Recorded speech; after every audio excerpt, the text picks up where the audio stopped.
Hi class, welcome to exercise 3J, graphs of exponentials. But before we go ahead, I want to point out that this is actually exercise 7J in the old textbook.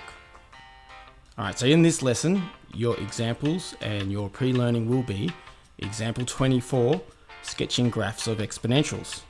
And your pre-learning for this example will be questions 1 and 2 in the new book or question 5 in the old book. Then we have example 25, sketching with reflections. And your pre-learning for this example will be questions 3, 4 and 5 in the new book and questions 6 and 7 in the old book. And finally we'll do example 26, solving exponential equations. And your pre-learning for this example will be question 7 in the new book and question 9 in the old book. So the relations that we're going to be graphing in this lesson are extremely important when modelling real-world problems like population growth, economics, or even the spread of disease. So buckle up because we really need to get stuck into this. I'll see you in the introduction. So far this year, we've already graphed lines like y equals mx plus d, or quadratics such as y equals a times x minus h all squared plus k. And if we were to graph them on these axes, then those equations would tell us all that we need to know. That linear equation would have a y-intercept of d, which of course means that the line will pass through that y-intercept. And if we had a run of 1, then we'd have a rise of m. And if I was to graph the quadratic, it would have a turning point that has an x value of h and a y value of k. And we could work out the intercepts if we wanted to, but let's not do that today, eh? But what will a graph of an exponential relationship look like? And these relationships could be, for example, y is equal to 2x, or y is equal to minus 2x, or y is equal to 2 to the minus x. And as always, when graphing relations, I say start with a table. But first, let's use this GeoGebra applet, which you can access through this link, because I've found a much cooler way to make tables. Just like any relation that we graph, the value of y is just the output of some equation where x is the variable. So let's start with the equation y equals 2 to the x. So starting with x equals 0, we're going to have y equals 2 to the 0, which is just 1. And you can see that in this table down the left here. And that's also represented by this point that has an x value of 0 and a y value of 1. Okay, so far that's not very interesting, but this slider n allows me to change the biggest x value in our table to any value greater than 0. So let's just move that to 2. Sure enough, we can see that 2 to the 1 is 2 and 2 to the 2 is 4, but you know that already. But I was wondering if you can see a curve starting to take shape. Now when x is equal to 3, that's going to make y 8 because 2 to the 3 is 8. And when x is 4, then y must be 16, which is off the screen. Okay, so let's consider negative indices, which I can explore by moving this slider m to change the starting point in this table to a value less than 0. So 2 to the minus 1 is a half, right? So let's see what happens when we move the start back to minus 1. Sure enough, y is 0.5 or a half as expected. And we can see that if we make the start value minus 4, we have the decimal equivalents of 1/16, 1/8, and a quarter going up from x equals minus 4 all the way to x equals minus 2. Now if I extend it back to minus 6, it appears to sit on the x-axis, which is equivalent to y equals 0. But more about that later. Now, the question is, can we make a smooth curve? Well, it definitely has a shape to it now, doesn't it? Let's use what we learnt about rational indices in our last lesson to have a look at each half step, which I can do by moving this fraction slider to 2. Okay, the values in the table go right off the screen here, but let's focus on two values we've seen a few times this year already. So when x is equal to a half, that's the same thing as saying the square root of 2. And sure enough, we've got the value of 1.41 here, which as you know by now is the first 2 decimal places of the root 2. And when x is equal to minus a half, it's around about 0.71, which is 1 divided by root 2. as we saw in our trigonometry and Pythagoras units.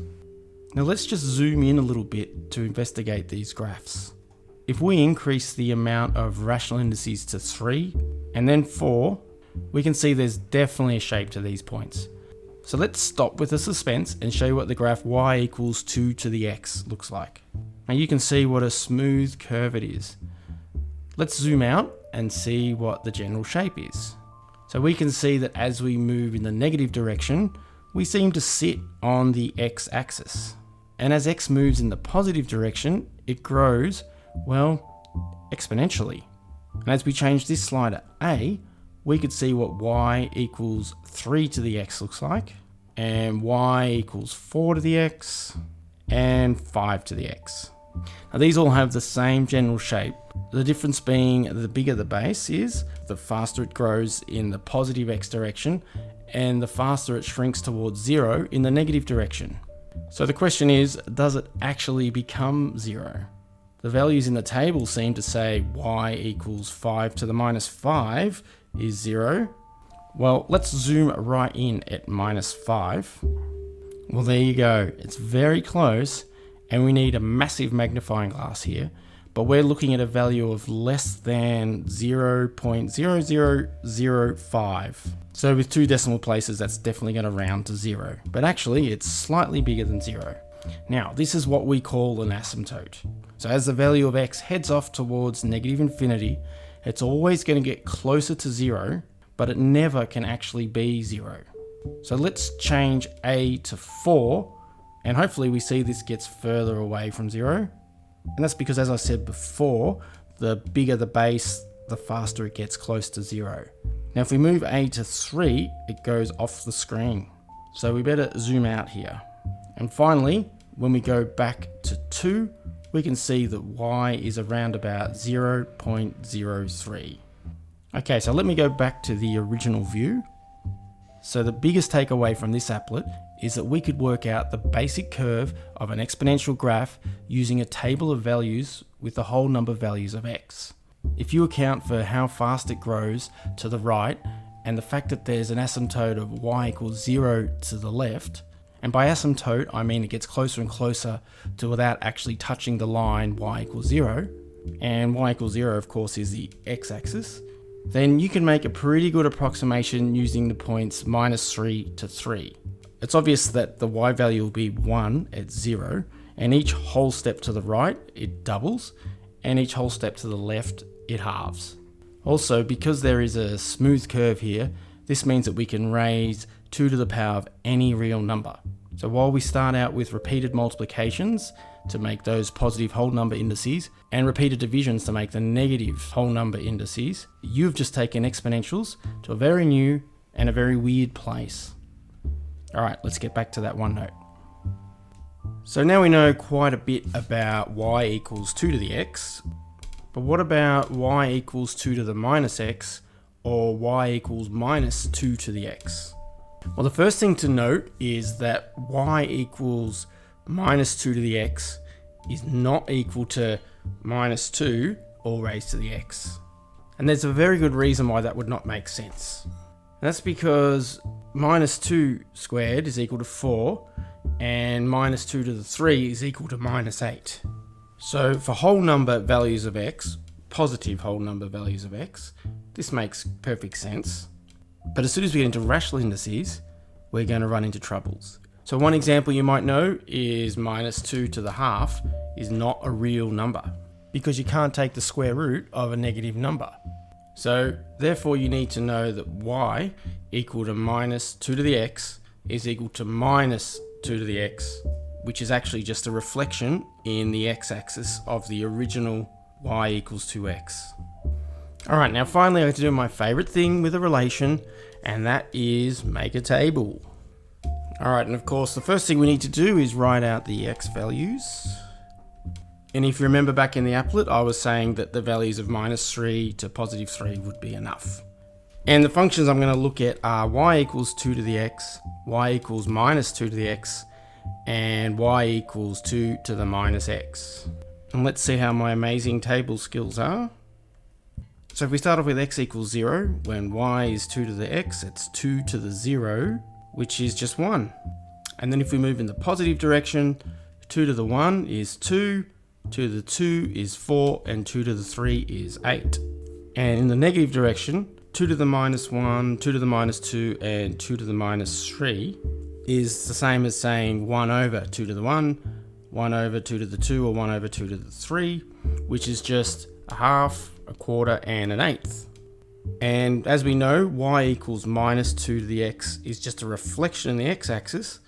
So whatever's positive in the y equals 2 to x becomes negative in this one. So let's just quickly write out that as minus an eighth, minus a quarter, minus a half, minus 1, minus 2, minus 4, and minus 8. Now for the last function here, we have 2 to the minus x. So initially, starting off at x equals 0, we got 2 to the minus 0, which is just 1. Because minus 0 is 0, and anything raised to the 0 is 1. Now, if I'm going to have a look at what the powers would be for the other values of x, we're going to have 2 to the minus minus 1, which is 2 to the 1, and 2 to the minus minus 2, which is 2 to the 2, and obviously at the end here we've got 2 to the minus 3. Well, 2 to the minus minus 3 is 2 to the 3. And on the right, we've got 2 to the minus 1, 2 to the minus 2, and 2 to the minus 3. So 2 to the 3 is 8, 2 to the 2 is 4, 2 to the 1 is 2, and 2 to the minus 1 is a half, 2 to the minus 2 is a quarter, and 2 to the minus 3 is an eighth. Okay, so the table looks beautiful, but let's mark those points in on these axes, and those points will hopefully make a nice graph for us. So starting off with y equals 2x, when x was 3, we had y equal to 8. And when x was 2, y was equal to 4. And when x was 1, y was equal to 2. And when x was 0, was at 1, it was a half and a quarter. And I'm not sure that I can actually mark in an eighth, but let's have a go. So let me just try and make a nice smooth line here. Alright, so that's obviously y equals 2 to the x. Alright, and then we had the negative graph. So all the values were the same as y equals 2x, but negative. So let's mark those in slowly. Alright, and connect them all up with a nice smooth line. And we've got y equals minus 2x. Alright, and finally, for y equals 2 to the minus x, well, we still had y is equal to 1 when x is 0, and we just grew in the opposite direction. So we had minus 1, 2, minus 2 and 4, and minus 3 and 8, and 1 and a half, 2 and a quarter, and finally there at the eighth. Alright, let's join that with a nice smooth line. And there we have y equals 2 to the minus x. And I want to fix up this line a bit actually, because it's really important to take note of the asymptote, okay? So it never actually touches the axes, even though it gets very close. So let's go over some key points about graphing these functions. Y to the 2x is the original, and when x is 0, y is equal to 1. We had an asymptote of y equals 0 towards negative infinity. Y equals minus 2 to the x is really just y equals 2 to the x reflected in the x-axis. And when x is 0 here, y is equal to minus 1, and the asymptote is y equals 0 towards negative infinity.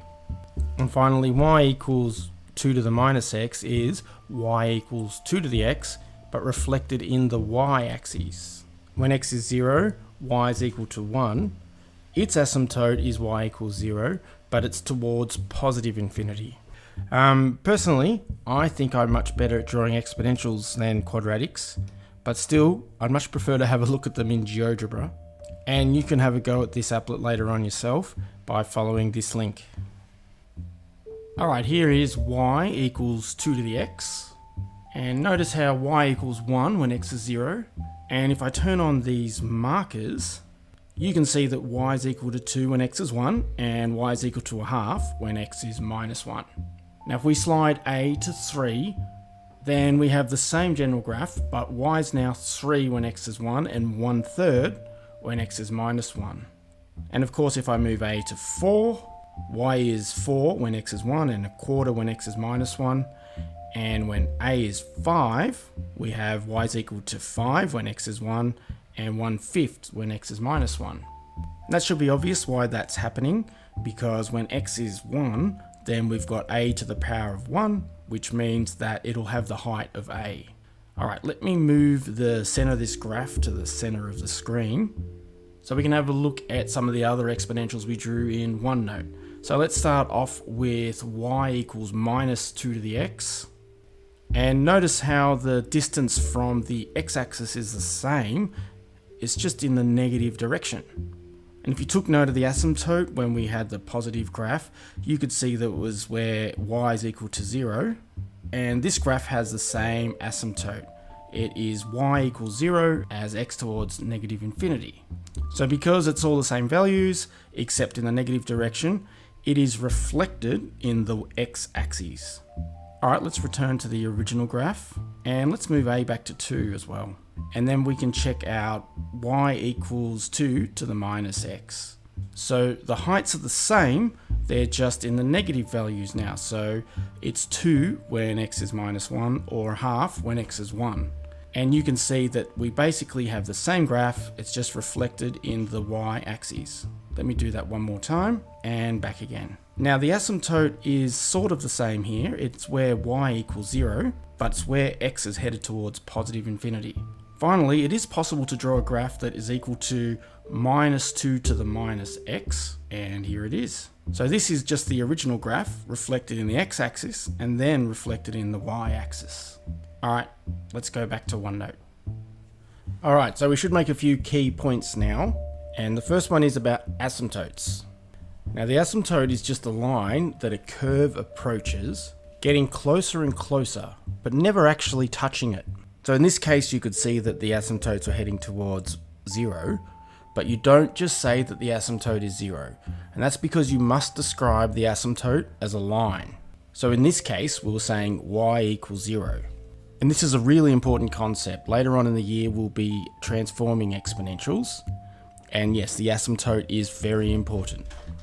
And the final point to make is for a relation y equals a to the x, or y equals a to the minus x, a must be positive. And that's because there's no values for a raised to the power of a half, or a raised to the power of a quarter if a is negative. So that means that the relation y equals minus a to the x is actually y equals minus 1 times a to the x. Okay, so this is probably the first time you've ever graphed any exponentials, so please pause the video now and do the building understanding questions if you have the new textbook, which translates to questions 1, 2, 3 and 4 in the old book. Because as we do push ourselves with these new concepts, it's really important to get the learning off to a start from a place that you understand. I'll see you in the next section. Graphing an exponential relation means that we're raising a constant number to the power of every real number, which we represent as x. And of course, this only makes sense now that we know rational indices. So we describe that relation as y equals a to the x. And of course, it's always easy to start by drawing a table. And I just like to use x equals minus 2, minus 1, 0, 1 and 2. And that means that y equals a to the x will just be 1 on a squared, 1 on a, 1, a, and a squared. In fact, that's actually more points than you'll need. You'll see during the example that I usually use less than that. And once you have your points and you start graphing them, you do need to make sure that you take note of what the asymptote is. Okay, let's do example 24, where we're going to sketch the following groups of relations on the same graph. But of course, we need to make sure that we label the y-intercept and the point where x equals 0. I mean where x is equal to 1. And the y-intercept is where x equals 0, right? And seeing we're going to draw it on the same graph, I'm going to draw some axes now. And then I better add the tick marks. Alright, that'll do. Okay, so part A, we had y equals 2 to the x. So the y-intercept is where x equals 0, so 2 to the 0 is 1. And when x is equal to 1, y will be equal to 2. And when x is equal to 2, y will be equal to 4. And when x is equal to -1, y will be a half. So we can draw that graph now. So we'll label that as y equals 2 to the x. And the point where x is equal to 1 is 1, 2. Alright, part B, we've got y equals 3 to the x. So the y-intercept will also be 1, because 3 to the 0 is 1. And when x is 1, 3 to the 1 is 3. And when x is 2, that's going to be 9, which is off our graph, so we can't mark that in. When x is -1, we're going to have a third. And we can try and mark that graph in, something like that. And let's mark in the point 1, 3 for y equals 3 to the x. Alright, and finally we've got y equals 4 to the x for part C. So once again we have a y-intercept of 1. When x is equal to 1, 4 to the 1 is 4. And when x is equal to -1, we have a quarter. Alright, let's try and draw that in. Alright, and mark in the point 1, 4 for y equals 4 to the x. Hopefully you noticed that for the y-intercept it was always y equals 1. And when x is 1, y is just the base. The other thing I hope you noticed was how the curve pretty much falls into place once you mark in x equals -1, 0 and 1. And maybe also you noticed how tricky it was to keep your asymptotes tidy. So that's all you need to do for this part of the lesson. So pause the video now and do questions 1 and 2 in the new book and question 5 in the old book. And then we'll see you in the next section. To sketch y equals a to the minus x, we only need to reflect y equals a to the x in the y-axis. To sketch y equals minus a to the x, we only need to reflect y equals a to the x in the x-axis. Now for y equals a to the minus x, the reason's obvious, but for y equals a to the minus x, you need to recall that it's not actually equal to minus a to the x. It's actually equal to -1 times a to the x. Alright, let's get on to example 25, where we're going to sketch a whole set of graphs on the same axes again. And these graphs are y equals 3 to the x, y equals -3 to the x, and y equals 3 to the minus x. Alright, better draw those axes. And it's always nice to have some tick marks. So for y equals 3 to the x, when x is 0, y is 1, and when x is 1, y is 3. And when x is -1, y is a third. So we can draw that graph in now. Alright, I'm going to mark in the point 1, 3, and that is y equals 3 to the x. Okay, so for y equals -3 to the x, that's just reflected in the x-axis.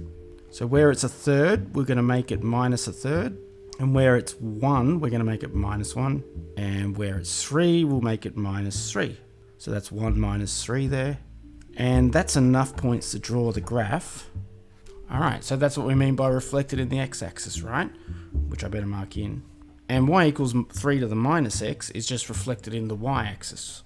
So obviously we stay the same on the y-axis then. So if -1 is equal to a third, then 1's going to be equal to a third on this one. And if 1's equal to a third, then -1's going to be equal to a third. And I'll just mark in that point of -1, 3. And we've certainly got enough points to draw the graph here, so let's go for it. Alright, there's y equals 3 to the minus x. Okay, so that was pretty simple to do. I know I've had to cover a lot of tricky concepts, but the actual doing at this stage is very easy. I've covered those concepts because you're going to do transformations of them later in the year, and without understanding what's going on, you definitely won't be able to do that. Alright, pause the video now and do questions 3, 4 and 5 in the new book, and questions 6 and 7 if you have the old book. And then I'll see you in the next section. For the two equations, y equals a to the x and y equals c, so they both form a relation which we could graph, and their intersection is a simultaneous equation. So that means if y1 is equal to y2, that would mean a to the x is equal to c. So you'd either find a to the m equal to c, or a equals the mth root of c. And then the solution would be x equals m and y equals c, i.e. the point MC, which we could mark it on the graph here. Alright, let's have a go at one of these in example 26. where we're going to find the intersection of 2 to the x and y equals 8, which we could graph right here. If both those y's are equal to each other, that means 8 equals 2 to the x, and that's actually 2 to the 3 equals 2 to the x, because 8 equals 2 to the 3. And so that can only be true if x is equal to 3. And we know our y value is going to be 8, so the intersection is 3, 8, which we can mark in on the graph here. Okay, so that is pretty straightforward for the example, but just getting ready for your exercise, I just want to take note that if you got y equals a to the x or y equals a to the minus x, it's always going to be positive. And if we got y equals minus a to the x or y equals minus a to the minus x, that's always going to be negative. So if you're presented with finding the solution to y equals minus a to the x and y equals minus c, then of course you're looking for where minus c is equal to minus a to the x. And if you divide both sides by minus 1, then you can find x where c is equal to a to the x. But don't forget y is still going to be negative c. Alrighty, I think you'll still be able to work through all that nice and easy. Pause that video now and do question 7 in the new book and question 9 in the old book. And then when you come back, we can summarize this lesson. There are many applications of exponential functions, and we're going to see a few of them in the following lessons. So make sure you master those fundamentals today.